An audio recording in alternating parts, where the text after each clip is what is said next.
તો મહત્વના સમાચાર સામે આવ્યા છે। ઇન્ડિયા ન્યૂઝ પાસે સૌથી મોટા સમાચાર છે। આ સમાચાર તરફ નજર કરીએ તો રાષ્ટ્રીય કોંગ્રેસની મહત્વની બેઠક યોજાઈ છે। મહત્વની બેઠક છે કોંગ્રેસની।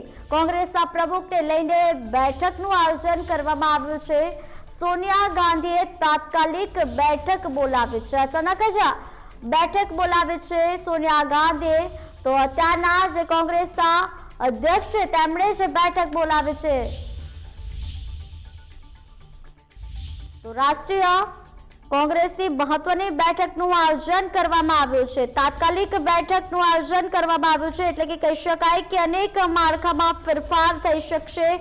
આ બેઠકમાં અનેક ચર્ચાઓ પણ કરવામાં આવશે કારણ કે જે પ્રમાણે કોંગ્રેસની કારમી હાર થતી જોવા મળી છે અને હવે કોંગ્રેસે ધબકતી રાખવા માટે કોંગ્રેસનો નવું જે માળખું તૈયાર કરવાની જે એધાણો પણ વર્તાઈ આવ્યા છે અને તેની વચ્ચે જ આ કોંગ્રેસની બેઠક સૌથી મહત્વની ગણાઈ આવશે।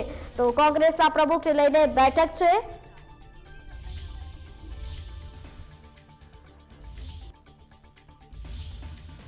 અત્યારના જે અધ્યક્ષ છે સોનિયા ગાંધી કોંગ્રેસના જેઓ તેમણે જ બેઠક બોલાવી છે। મહત્વનું છે કે એ વાત પણ સ્પષ્ટપણે આવી હતી કે હાઈકમાન્ડ સૌપ્રથમ નક્કી કરશે કોંગ્રેસમાં કયા કયા ફેરફારો કરવામાં આવશે।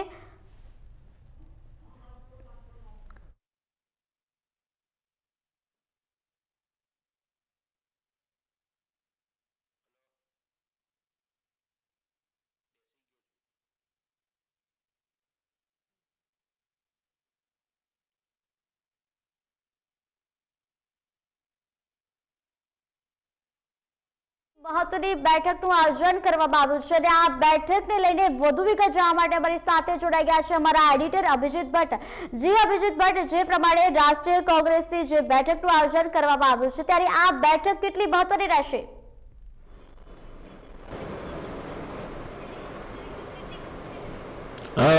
નિષ્ઠા જણાવી દઉં તો જે પ્રકારે કોંગ્રેસમાં કકળાટ ચાલી રહ્યો છે છેલ્લા કેટલાય વખતથી રાષ્ટ્રીય અધ્યક્ષને લઈને જે કકળાટ ચાલી રહ્યો છે અને આના માટે લગભગ 20થી વધારે નેતાઓએ જે પ્રકારે સોનિયા ગાંધીને લેટર લખ્યો હતો ને એ લેટર બોમ્બ તરીકે સાબિત થયો હતો કારણ કે જે પ્રકારે અસંતોષ ફેલાયેલો જોવા મળ્યો છે રાષ્ટ્રીય કોંગ્રેસમાં અને જે રીતે રાષ્ટ્રીય કોંગ્રેસના નેતાઓએ બાગી તેવર અપનાવ્યા અને જે હલ્લાબોલ કર્યું હતું લેટર લખીને અને તમામ લગભગ મોટાભાગના નેતાઓએ લેટર લખ્યો હતો અને એમાં સ્પષ્ટપણે કહ્યું હતું કે જે રાષ્ટ્રીય અધ્યક્ષનું પદ છે તે એવા નેતાને સોંપવું જોઈએ અને જે પ્રકારે કોંગ્રેસની નૈયા છેલ્લા કેટલાય વખતથી કેટલી ચૂંટણીઓથી ડૂબી રહી છે અને જે નૈયા ડૂબી રહી છે ડૂબતી નૈયાને પાર પાડે અને જે પ્રકારે કોંગ્રેસને આગળ લઈ જવાની નેમ છે તો કોંગ્રેસનું જે વર્ચસ્વ હતું સમગ્ર દેશમાં અને રાજ્યોમાં તે વર્ચસ્વ આજે ક્યાંક ખોવાઈ ગયું છે તેને લઈને આ નેતાઓએ પોતાનો અસંતોષ વ્યક્ત કર્યો હતો લેટરમાં અને જે લેટરને કારણે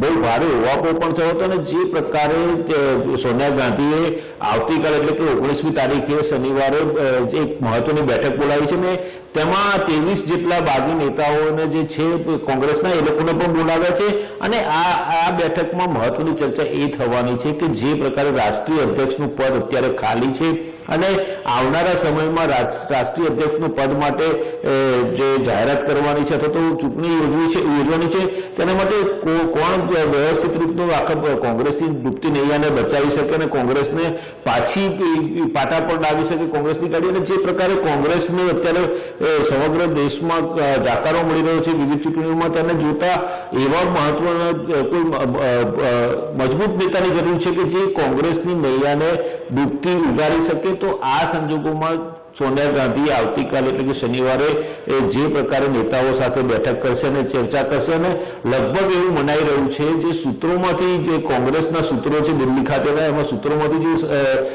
અહેવાલો સાંપી રહ્યા છે જે વિગતો મળી રહી છે જેમાં સ્પષ્ટપણે એવું દેખાઈ રહ્યું છે કે કોંગ્રેસના રાષ્ટ્રીય અધ્યક્ષ તરીકેની જે નામની જાહેરાત છે તો ચૂંટણી છે રાષ્ટ્રીય અધ્યક્ષનું નામ છે એ લગભગ જાન્યુઆરી 2021ના પહેલા સપ્તાહમાં જાહેર થાય એવી શક્યતા દેખાઈ રહી છે। જી નિષ્ઠા। જે અભિજીત, હંમેશા કહેવાતું હોય છે કે કોંગ્રેસમાં પરિવારવાદ ખૂબ જ ફૂલ્યો ફાલ્યો છે। શું આ વખતે જ એવી પરિસ્થિતિ ફરીથી દર્શાવશે?